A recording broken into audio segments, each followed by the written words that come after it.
I'm looking at these charts, and you know what freaks me out is they continue to look quite strong, looking at these metals like copper, and iron ore is still moving higher. I mean, it doesn't look as strong, but I mean, you look at something like coal. You know, lithium is weird. It just went up like 3 weeks ago, and it's just plateauing. It's on the moon, and it's staying on the moon. Uranium is very strong. And you know what freaks me out? This is all done on a strong dollar. You know, usually commodities go up on a weak dollar. So this leaves me wondering, and again, I have to get another financial expert on here. What happens when we get a weak dollar? Does that mean everything goes up even more? What happens to inflation? We're getting all this inflation on a strong dollar. Let me just get the DXY chart. I'm enjoying my little charts here. Gold is interesting, but not sure yet. Silver is interesting. Let's just see the DXY. Nickel, strong. Wheat, very strong. DXY. This is the freakiest thing of all. It's the strongest chart of them all. It is the strongest chart of them all. Now, isn't that interesting? So it just makes you wonder, what if the dollar was weak? So the dollar's doing fabulous. It's at 100 there on the DXY today. Big move. So that's interesting. Now, we look at the bonds, and remember what we were saying 2 episodes ago? We had Gareth Soloway on, and I kind of grilled him on the U.S. 10-year bond, and I said, your line in the sand is 2.5%, and he's like, yes, my line in the sand is 2.5%. So we're at 2.82, like we've blown through the line in the sand. Now, and the line in the sand was for this 40-year bull market in bonds, and so the bull market being that the bonds are getting more expensive, so the yields are getting lower and lower. The reason it's a bull market is because there's more demand, and more demand for bonds means you don't need to give as much yield. If everybody wants a bond, you can say, well, instead of giving 5%, I'll give you 0.5% or whatever. And so that went on for 40 years. And what we were discussing 2 episodes ago is, well, what if that 2.5% breaks? Now, this is a 40-year trend, so I also don't think we should go crazy and say, oh my God, it's the end. You have to give it a few weeks, in my opinion. If it's 40 years, I think if it blips up for even 2 or 3 months. But after that, then you it's starting to look unambiguous at that point that the bull market in bonds is over. I mean, it probably is.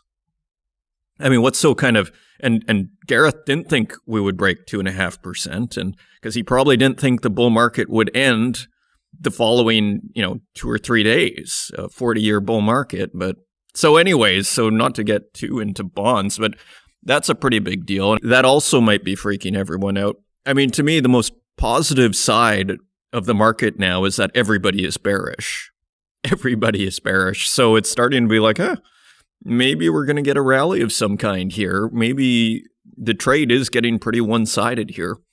So anyways, so that's the kind of big picture on the markets. I was reading stories on Germany. I finally Googled Germany and nuclear power, and they don't want it. They don't want it. And at first I was kind of shocked. I was like, are these guys crazy? I think part of it might have to do that a lot of the uranium might come from Russia. I think that might be part of the deal. So that's like, to them, it's like, we just have to get on renewables as quickly as possible. But I don't know. Like in Belgium, I think they extended the nuclear reactors. And in January, they just cut them by half in Germany. So it's not like, it was like the end of January. And there was just a news story that came out that one of the people from one of the energy agencies in Germany was basically saying, no, we're not going there. We are not reopening nuclear power. It's sort of a green center socialist party, which doesn't have exactly the same connotations as in North America. That's kind of the landscape here in Germany. So there may be just an inherent anti-nuclear bias. I don't know. because you would think that Germany would be all over getting their nuclear going, but that is not happening. Rowan Reddy comes to mind. I think we'll try and get him sometime soon. This episode, I thought we'd try something a little different, and we're going to Ana Gabriela Juarez, and she's the founder of Women in Mining Central America, and she's also the president of CTA Environmental Consultants. And I was just curious to hear, where are we? How are we doing in the mining industry with women in mining? And I thought she could bring a pretty interesting perspective. She's based in Toronto, but I think they have offices in Mexico, Guatemala, and Chile. So we got a bit the Latin American perspective and Central American perspective there. And so, this was a really interesting interview, and all the initiatives that Women in Mining are doing, say, to working with Newmont. And the interview starts with her talking about her consultancy and how they are helping. And then we talk about what they're doing at Women in Mining. So a very interesting episode. And also coming up, we have another Global Mining Symposium. If you just go to events.northernminer.com, this is coming up on May 25th and 26th, so about 3 or 4 weeks, so about a month away. And you can register today, or you can become a sponsor at the next Global Mining Symposium. Again, that's just at events.northernminer.com. And we also have the Mining Legends Speaker Series with Pierre Lassonde on June 8th. And again, those tickets are $85. It's at One King West and includes a gourmet 3-course lunch and lots of networking opportunities. Again, that is at events.northernminer.com. So if you want to find us online, you can find us at northernminer.com. You can find us on Twitter at northernminer and on Facebook, LinkedIn, and YouTube, where we also host these podcasts and wherever podcasts are available, including Spotify, Stitcher, and SoundCloud, and Apple Podcasts. And with that, let's turn to the news. And turning to the website, we have the new Canadian federal budget, which is proposing $3.8 billion to support the critical minerals industry. This is by Naimul Karim. And it says here, Canada's 2022 budget has proposed to provide a total of up to $3.8 billion over 8 years to develop electric vehicle components such as batteries and permanent magnets and ensure that the country becomes a vital part of the global critical minerals industry. The budget allocates up to $1.5 billion for the development of critical mineral supply chains with, quote, a focus on the priority deposits, end quote. It also aims to invest $79.2 million over 5 years for Natural Resources Canada to provide public access to data sets that inform mineral exploration and development. Interesting. Natural Resources Canada. So $80 million to an agency to update the data. In addition, the budget proposes to introduce a new 30% tax credit for mineral exploration expenses incurred in Canada that target minerals like nickel, lithium, cobalt, graphite, copper, rare earth elements, zinc, uranium, platinum group metals, and others. So a 30% tax credit for mineral exploration expenses. That's pretty cool. Quote, we will be investing in Canada's abundant critical minerals and metals. They are a key part of going green, end quote, said Finance Minister Chrystia Freeland while unveiling the budget. She continues, as car makers urgently upgrade their assembly lines to make zero-emissions vehicles, we will be making sure Canadians can afford them. We will manufacture the batteries that power zero-emission cars and trucks, and we will invest in charging stations from coast to coast.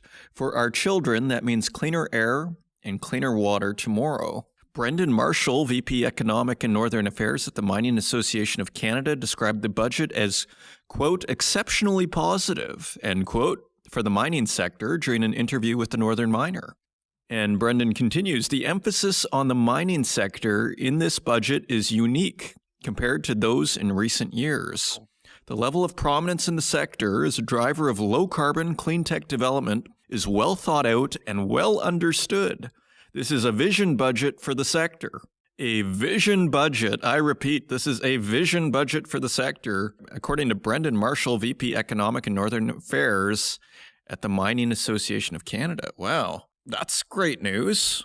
Sounds like the message is getting out. This is great news. I mean, Canada is the second biggest country in the world after Russia, and it has incredible mineral resources, to state very obvious things. Continuing on here. A month before the release of the budget, MAC, Mining Association of Canada, which represents about 50 of Canada's leading mining companies, urged the government to invest more in critical minerals if it wants to avoid slipping behind its competitors. It's called on the need for, quote, heightened investment in research and development, end quote, and doubling mineral exploration tax credit for critical minerals.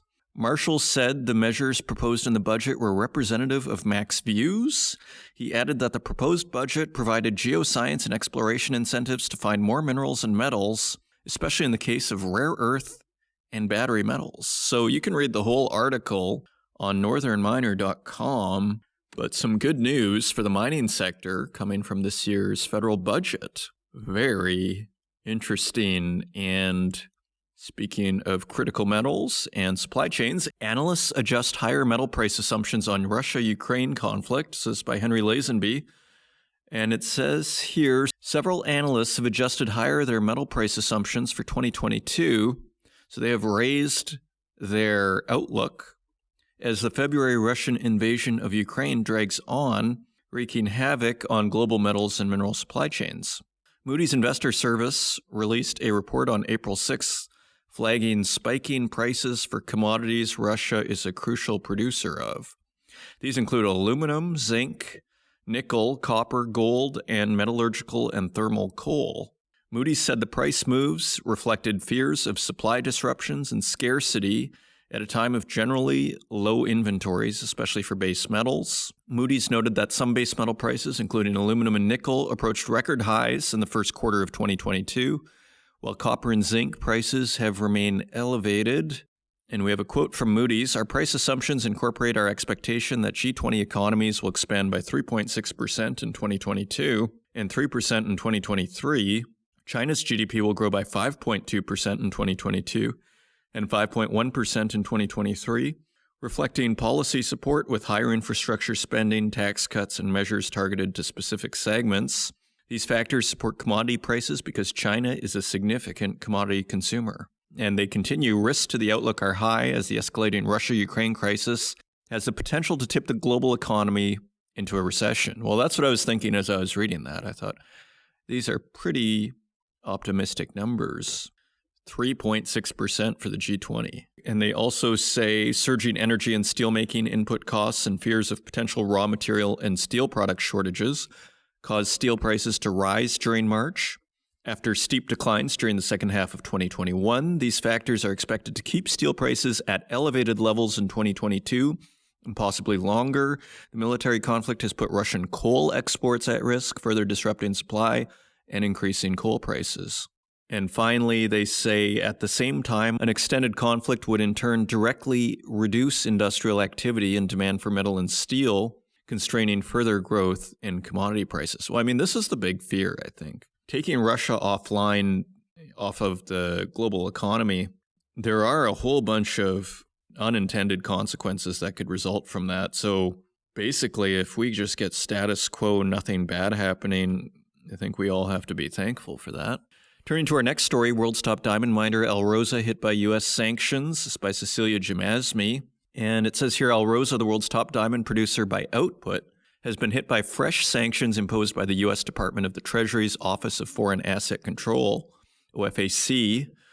The OFAC announced late on Thursday it had placed Alrosa on the Special Designated Nationals list, which effectively kicks a sanctioned company out of the U.S. banking system and bans its trade with Americans. So this was written on April 8th, so this was just late last week. The measure against the Russian state-owned diamond miner seeks to cut off additional sources of revenue for Moscow, according to the government agency. It also affects any entities in which Alrosa has a 50% interest or more, either directly or indirectly. The company's customers, as well as other counterparties, must stop all dealings with the state-controlled Russian miner by May 7th. So you see, by May 7th. So a lot of these sanctions, again, like, they have delayed impact. They give people a month to get their affairs in order because a lot of companies may just have ongoing deals with them. If you're a jeweler and you're getting diamonds from El Rosa, well, you have a month to stop. And the Treasury said in a statement, quote, "These actions taken with the Department of State and in coordination with our allies and partners reflect our continued effort to restrict the Kremlin's access to assets, resources, and sectors of the economy that are essential to supplying and financing Putin's brutality." So El Rosa is caught up in the sanctions. Turning over to Chile, Chile sues BHP, Albemarle, Antofagasta over water use. I saw we posted this story on Twitter, and someone posted, I think it was this story, and someone was like, "This is the first step towards nationalization." I thought that's not a crazy thought. Not a crazy thought. This is by Cecilia Jamasmi. The Chilean government of President Gabriel Boric is suing mines operated by giants BHP, Albemarle, and Antofagasta over alleged environmental damage caused in the northern Salar de Atacama salt flats, the world's driest place on Earth. The State Defense Council's legal action singles out BHP's Escondida, the world's largest copper mine, Antofagasta and Barrick Gold's 50/50 Zaldívar operation, and Albemarle's lithium assets. The case centers on apparent deterioration of the Monterrey Negrilar Tilapozo aquifer, an important source of groundwater because of the high pace of extraction to support mining operations in the area. I mean, it is true. We've had mining executives at the Global Mining Symposium and come on this podcast as well, and who really highlight the incredible use of water that is used by mining companies. So you see, it's becoming an issue here in Chile. It's definitely an Achilles heel. The government agency argues that the mines named in the suit have breached environmental protection, preservation, and conservation rules. And we have a quote from the suit by the government, quote, "The extraction of various amounts of water by the sued mining companies would have caused damage that was foreseeable since they are aware of the maximum limit of descent that the aquifer could have." So you can get into the weeds there. Go to northernminer.com. and you can find out all the details on that lawsuit. And turning to our next story, Glencore to buy recycled nickel and cobalt products from Electra in 2023. And of course, Electra battery materials used to be First Cobalt. This is by Naimul Karim. Glencore has agreed to purchase nickel and cobalt products for a year from a battery recycling plant that's poised to go online in 2023. Electra Battery Materials Park project situated to the north of Toronto. The agreement covers the 2023-2024 production of the metals, which will be produced from the refining of black mass feed generated from lithium-ion batteries. Black mass is referred to the powdery fraction that's produced after cells from used batteries are crushed. And we have a quote from Electra CEO Trent Mell, who told the Northern Miner, quote, "Right now, they, or Glencore, are by far the absolute giants in the recycling space. When you look at battery recycling today, it's portable electronics, cell phones, laptops, etc. Glencore is the absolute dominant player there, so I think it's great to have a partner like that." Now, this is interesting. I mean, Glencore, of course, is a major player. I'm reading or listening to a book by a Bloomberg commodities expert. It's called The World for Sale, and it goes deep into commodities trading, and it's actually quite fascinating. Glencore, of course, are huge players in this. So from that perspective, it's interesting to hear, it shows that Electra Battery Materials is the real deal here. They're doing real things if Glencore is coming a knocking. So that is interesting. And finally, Mexican president reignites debate around mining reform with focus on lithium. And this is by Valentina Ruiz Leoto. During a recent press conference, Mexican President Andrés Manuel López Obrador warned that if Congress does not approve a constitutional reform on electrical matters, following a decision by the Supreme Court of Justice that granted constitutional validity to the new law on electrical power, he will push for a rewrite of the country's mining law. Quote, "In the event that the MPs that represented vested interests prevent the reform, in that case, they will not be able to dispose of lithium because they care a lot about lithium as they want to put their hands on this strategic mineral. If we were to be betrayed, we can still resort to reforming the mining law." It sounds like very in-the-weeds politics here.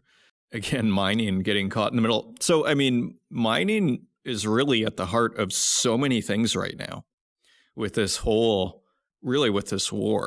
And it kind of had been building for the last 10 years, this general underinvestment in the sector. And it really climaxed with this Russian invasion of Ukraine. And now it's just at the heart of so many major issues: energy policy, energy crisis of major economies. Those are your news stories. Now let's take a look at metal prices.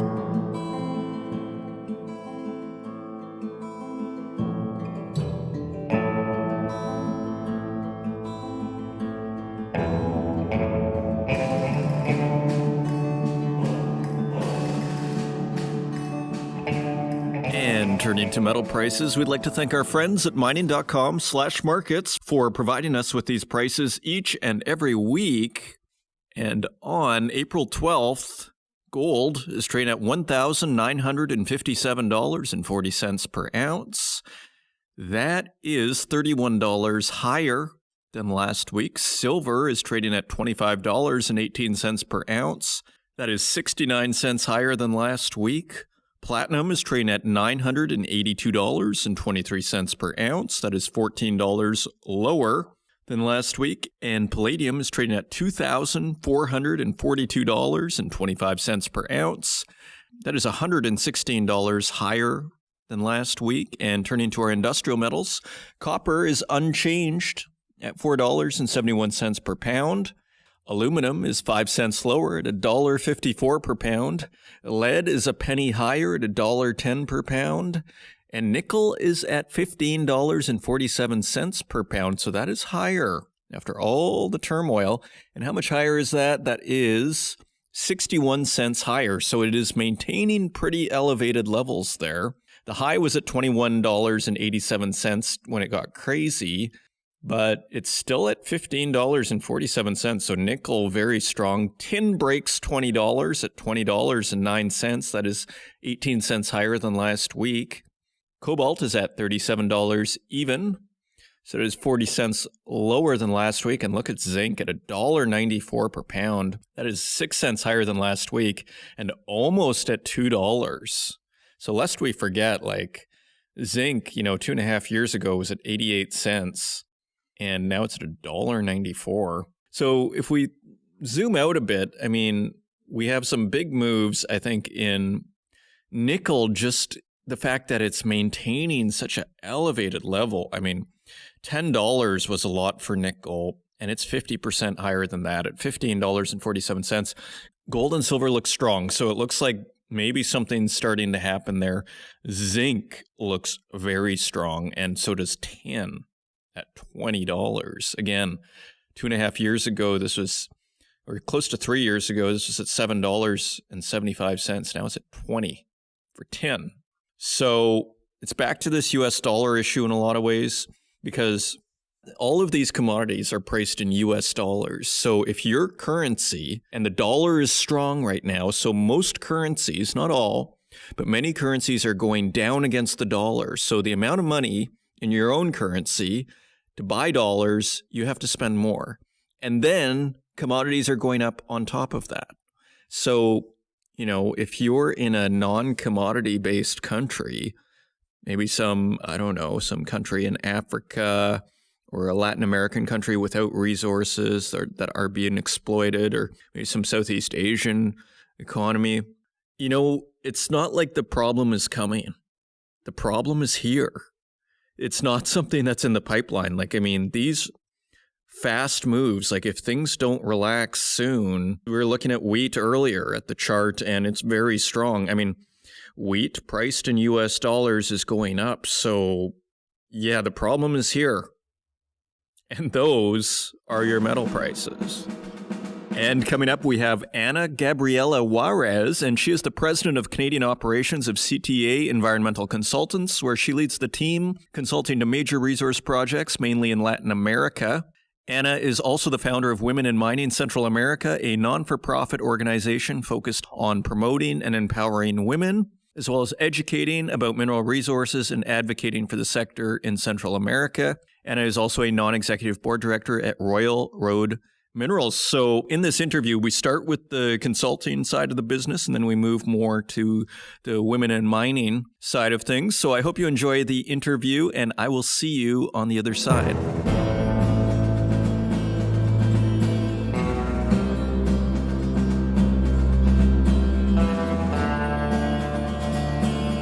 Joining us today, I am very pleased to welcome Ana Gabriela Juarez, who is president of CTA Environmental Consultants based out of Toronto, Canada. Ana, welcome to the program. Thanks for inviting me, Adrian. It's a pleasure to be here. Well, it's wonderful to have you. I thought you'd bring a really interesting perspective. And so I want to ask you about that and ask you about what you're up to. You're involved in the mining industry. You're president of this environmental consultants. You work a lot with miners. Tell us what you do and what you're up to. Yeah, sure. Thank you, Adrian. Well, I'm Guatemalan. I was born in part of my life, I was raised in Guatemala. I live, and that's why I really identify with your podcast as well. I lived many years in Germany. I was there when I was young. So German is really my first language. That's the first language that I learned. And then I also returned to Germany later to do my graduate studies at the Humboldt University in Berlin. So I lived in Germany for many years. I identified with the culture also quite a lot. But I also studied in the UK, and the other part of my life I also lived in Guatemala. I really got involved with the mining industry when I started working at this company, CTA Environmental Consultants, around 22 years ago when it was really founded. And in 2000, it's a Guatemalan company. In 2000, really mining was picking up in Central America a lot again because the commodity prices were going up. And that's where really we got involved in the mining industry. At that time, I was the assistant of the engineer. I was not studying yet. I was doing my internship. So I was really learning. And that's how I got involved in the industry. And since then, it just has really increased in the amount of countries that we have worked in the mining industry, but then also my knowledge, right? I moved in 2017. I moved to Canada to lead the company's office based in Toronto. And when I arrived in Canada, I really learned a lot. And I saw really a different side of the story from the mining industry as well. I saw really the work that the organizations in Canada are doing regarding the mining industry and really supporting the mining industry as well, that I think is really important for the industry. And everything that I was seeing, I had not seen back home at all in Guatemala and in Central America, and maybe not even much in our offices in Mexico or in Santiago in Chile, as much as I really saw it in Canada. So that's when I started really thinking that all these organizations are so important for just to build on, what the mining industry was doing. And it made me think of how can I do to bring this back to our country and our region. So that's when I started really the organization Women in Mining Central America. That's a non-for-profit. It's my passion project. It's the job that I'm doing because I feel that there's a need in our region to really see a change and change the narrative of the mining industry. And so that's when I really founded it. It is completely different, Women in Mining Central America, to other women organizations around the world, just because ours in Central America, the story is so different too, right?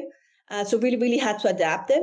We work not just on the gender piece, but we work really, really strongly in the education piece and the advocacy side as well. And then my other hat, and that's the other part of my work in CTA Environmental Consulting, is I've joined recently as a non-executive director of an exploration company with projects in Latin America. So that's my other piece of work that I've been doing lately. Okay, fascinating. So there's a lot to unpack there.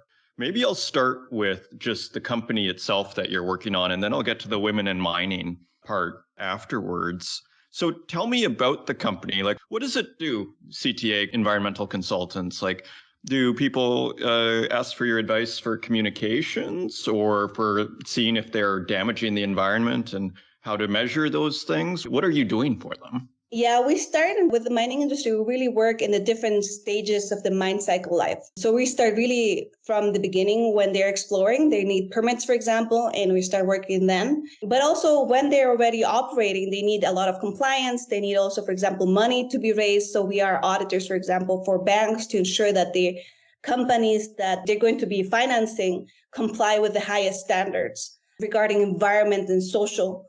So we do a lot of auditing as well, work for the mining industry directly, but also for the financial institutions. And then really up to closure, really, when they really still have to monitor that the environment remains as planned, right? That everything remains and is protected.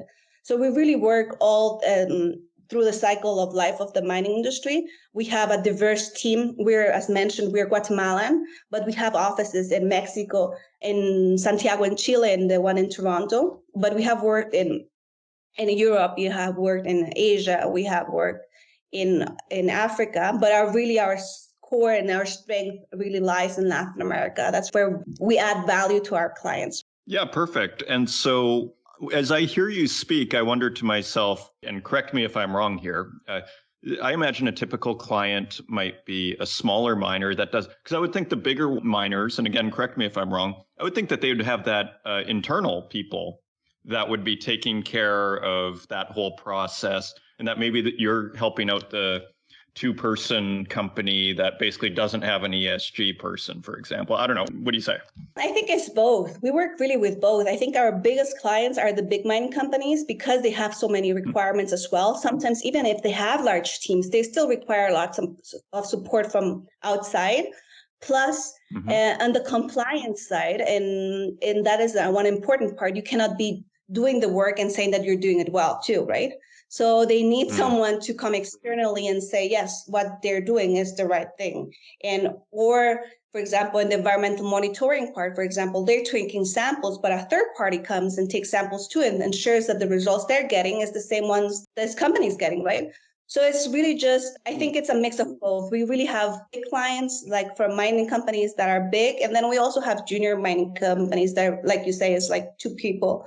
And we support in a lot of other stuff as well. Okay, I take your point. Exactly. Like you shouldn't be auditing yourself. So that's where you come in with even the super huge companies and help them get the results or get the information they need to verify and audit the environmental ESG requirements and whatnot. Yeah, exactly. Good. Okay. And so you have operations or offices in Toronto, and you were saying Guatemala and Mexico. Is that right? Yeah, and Santiago in Chile. And in Chile. So how is it? Is there one area that's, say, more, I don't know, busier areas than others that are more exciting? Are you seeing movement, say, a lot of things happening in Mexico, and maybe it's quieter in Canada for who knows what reason? What's your sense of the kind of the business landscape from your perch where you are? I think it's cyclical. I think, for example, in Chile, it's a really copper industry. So it really depends on how the copper industry is doing. If the prices are good, I think you see quite the movement, right? And the need of the mining companies, and they can invest or they feel free to invest. When the prices are not that good, then I think it gets a bit quieter. So I think it really depends on the region. Mexico, I think you have a bit of mining companies ranging from gold to copper to a bit of, everything in between. So you don't maybe see that movement as much as you see, for example, in Chile, that's really just mainly copper. Central America, I think, is the same thing. I think there's a mix as well where the political side plays a role as well. There's some stuff doesn't happen when there's elections coming on. So you see that companies tend to slow down on that time a bit. But in the environmental side, they always have to comply. It doesn't matter what circumstances are. It doesn't matter where the prices are. Environmental and social side, you always have to work on. Mining companies don't stop that part. Even right now during the pandemic, everything shut down, but you still had to comply and be sure that the environmental and social part was done. So I think in that piece, you don't see that cyclical part as much. Right. And is there any area specifically that's kind of really hot right now, or some are there, where business is coming much more than in certain other areas, or is it just pretty well spread evenly? I think it's spread evenly, but I definitely feel like you can see if you compare it, Mexico, for example, is so big and then really has a long history in mining. So you can really see that there's a lot of movement there always. Central America, even though, it's a lot of countries, it's ton smaller. There's not as much mining and even historic mining as there is in Mexico if you compare it to Mexico or even to Chile. So you can see that there is a difference, right? Okay, excellent. Now, as far as the Women in Mining organization, you're the founder of Women in Mining Central America. You said you started about a year ago. So tell us about that and why you started it and what you hope to do. Yeah, sure. So It really started, as mentioned before, it's really my passion project. I really saw in Central America, and being from Guatemala myself, I really saw that there's this narrative in Central America and this really almost rejection sometimes from people against the mining industry. And I couldn't put my finger on it till I was in Canada. In Canada, I really saw first a big education piece. There's several organizations that really work on educating people about the importance of the mining industry. I saw how much, for example, even Northern Miner, right, plays a role in informing and advocating for the sector. I saw organization as Women in Mining in Canada, but other organization of women as well that have worked just in these different subjects of representation of women and, having more women on board and including them in the sector. And I thought, this is stuff that we need to do in Guatemala and in Central America too, because if we work on the sides, we might change the narrative that we have in our country. So Women in Mining really started, and the first thing that we did was work on the education piece. And in the education piece, we have a program called Club Mineralógico Centroamericano, so the Mineralogist Club, and it's targeted for kids. So we first started with kids. So we have right now around 180 kids that are getting educated about minerals, about mining, about the importance of the mining industry to our daily lives. They're learning about the different careers that you can follow in the mining industry as well. And it's really important because I feel that people, maybe when they're a bit older, they're already biased. Kids aren't. So if we really start educated from when they're young, we really can change the perspective of the kids. Plus, kids are really great advocates for us too. They tell it to their cousins, they tell it at school, they tell it to their parents, their grandparents. So I think our information gets spread so greatly with kids. So this group has been growing. We have kids from 6 countries joining us in the event. It's held in Spanish. Everyone that works in the organization are volunteers right now. And mining companies have been great supporting us, really telling their story to kids, which has been also quite a challenge because they're not used to sometimes talking with kids about, mineral processing and, geology. But has been really great, and they have been really supporting the organization and this education effort. The other group we have in education is we started educating teachers, and we started educating museum guides. So we thought, the other big group, how we can spread more the word of the importance of mining, but really just telling the right story too. So we have right now 400 teachers and guides from museums, from kids museums, that are getting training exactly like the kids are in the same areas, always mineralogy, processing, and the importance of mining in our daily life. So I think we're growing, and we have several plans of how this initiative and this education program has to grow. So that is one of the key pieces that we have. And it really attaches to our second main pillar of work, that is the advocacy side. We see in Central America, I don't know if you see a lot of this news in Germany, but we have a lot of anti-mining NGOs. And then if you're, for example, from the finance industry and you want to understand a project, the only thing you hear is the mining company telling their story, and then there's tons of anti-mining NGOs telling their side of the story. So you have tons of anti-mining NGOs really, unbalancing the story. So we want to put a counterweight and tell the good things of the mining industry, the great things that they're doing, because they're great stories too. I think everyone hears about the bad things that happen in Central America and all the conflicts that happen, but no one tells about the good things that they're doing too, just maybe the mining company itself. So we really want to be a voice for that, and we really want to show of the great work that they're doing. So we started several initiatives. One of them is called Inspire. So we have invited mining companies to really tell their story, their great areas of success, and inspire. Maybe not just other people hearing about it, maybe not just media, but also inspiring other mining companies, because I think great ideas are to be shared. And it's great also that mining companies learn from other mining companies' experiences in the same region. So it's been a great platform for mining companies to share. Our last event was right now, end of March. We had Newmont telling their story about they bought a project of Goldcorp that was based in Guatemala called Marlin Mine. And they are already closing it.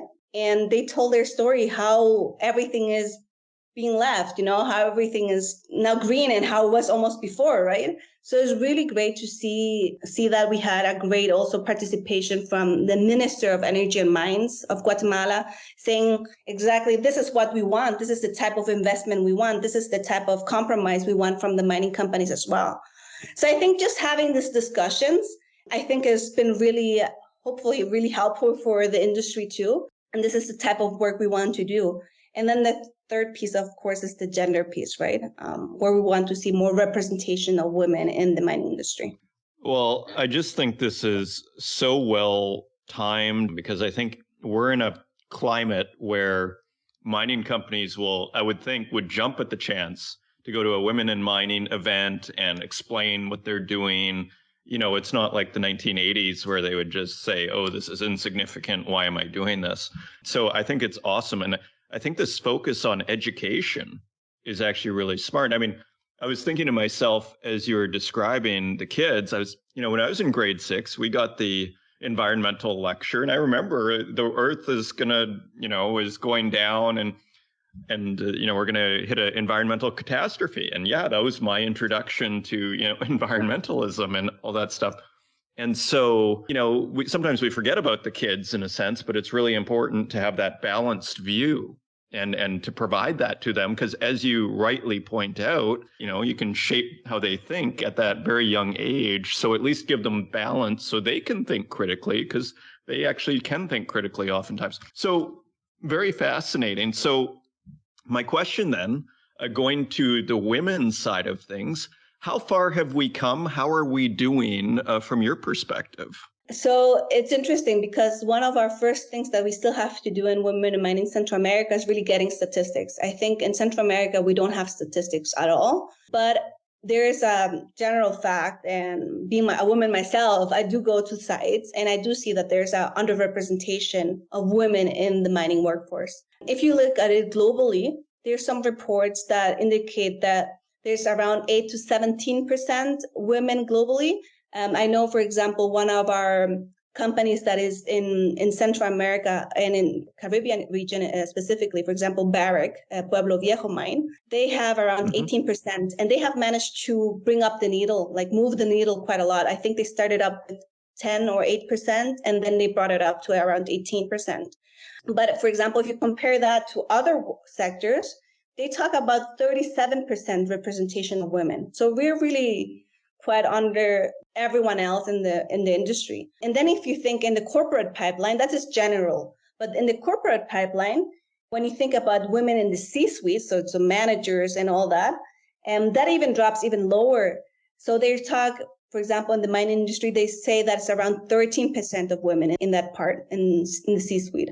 And then if you go even above that, in the women on boards, that drops even lower. They talk about, well, there's some reports that say it's 19%, but compared to other industries, they talk about 26% of women. And I think that has moved also quite a lot in the last years because there's so much really interest, and really companies are really pushing, but also the finance industry, the investors, everyone is really starting to push towards more inclusive mining workforce.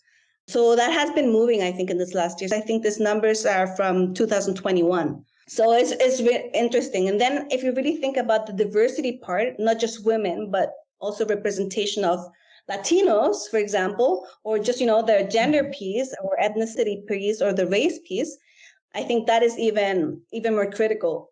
I think in the C-suites or in the boards, they talk about really representation of Latinas, if you talk about women, of around 1%.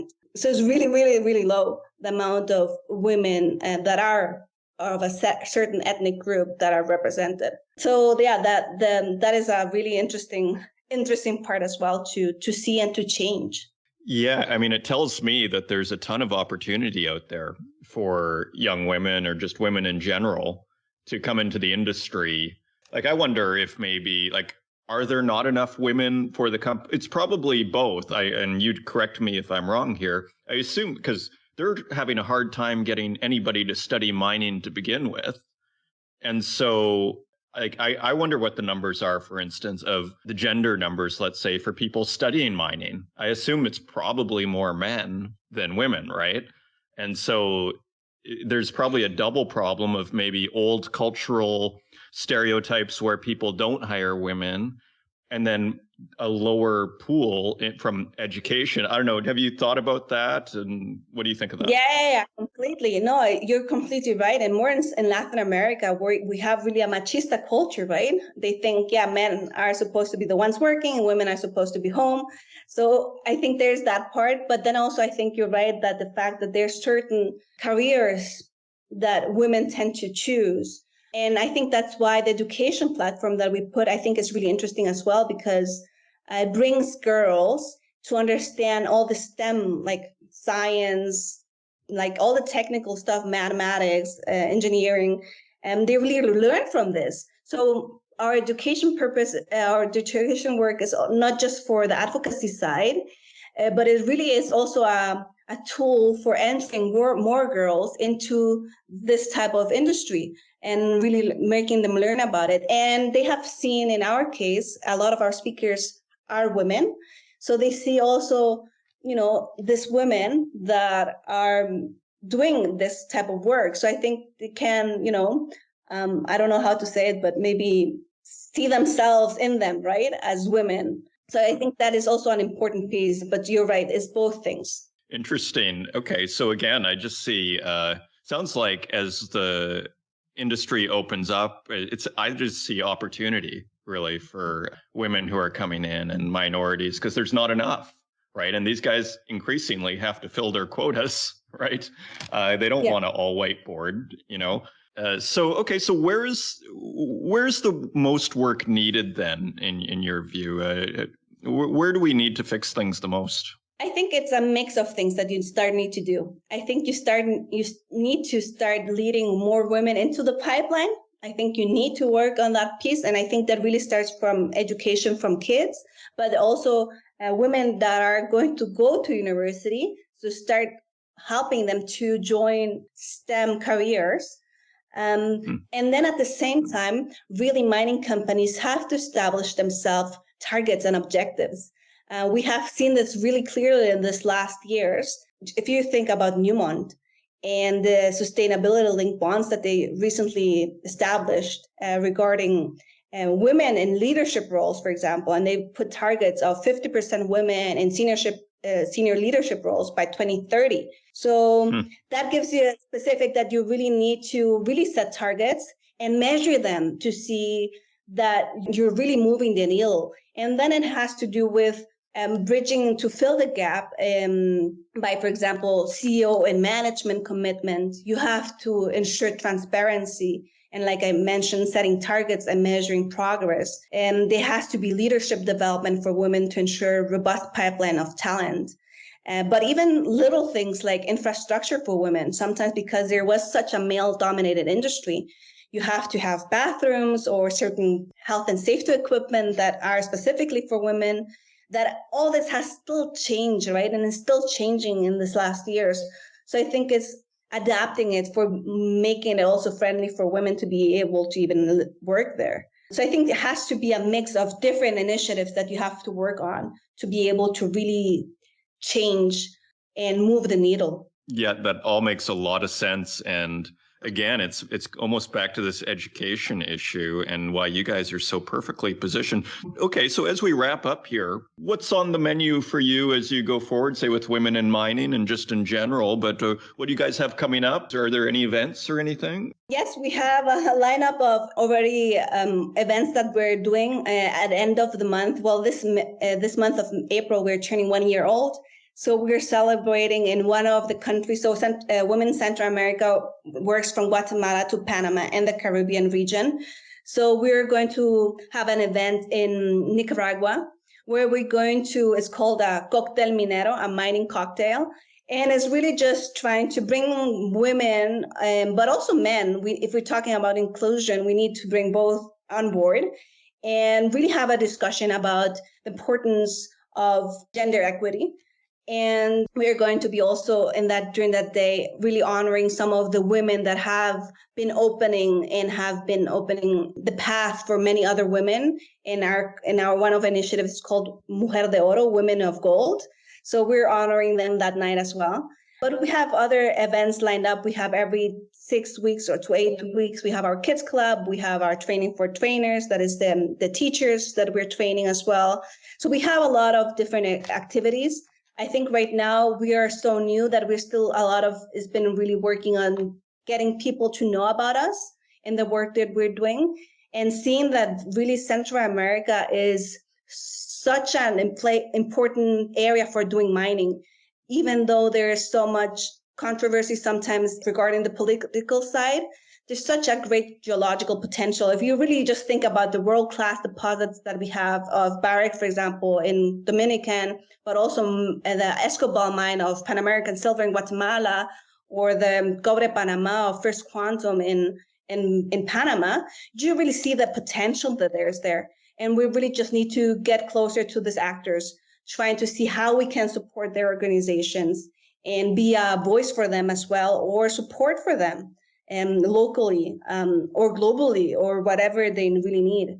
So yeah, that's kind of right now the type of work we're doing. Okay, well, hopefully we can help you get the message out. And again, it all sounds very exciting. Again, I feel like this is an idea and a thing that just it's hitting the right time and place.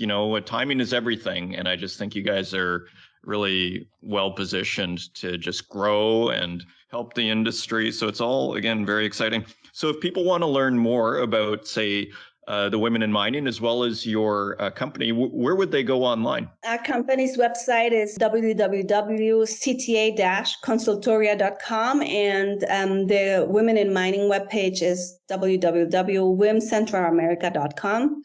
And we're really active in both companies as well, in our platforms on LinkedIn and YouTube and Instagram, Facebook, of course. And yeah, so I think that's where they can definitely see and learn more about us. Okay, excellent. Ana Gabriela Juarez, President, CTA Environmental Consultants. Thank you for joining us on the Northern Miner Podcast. Thank you so much for inviting me. It's been a pleasure.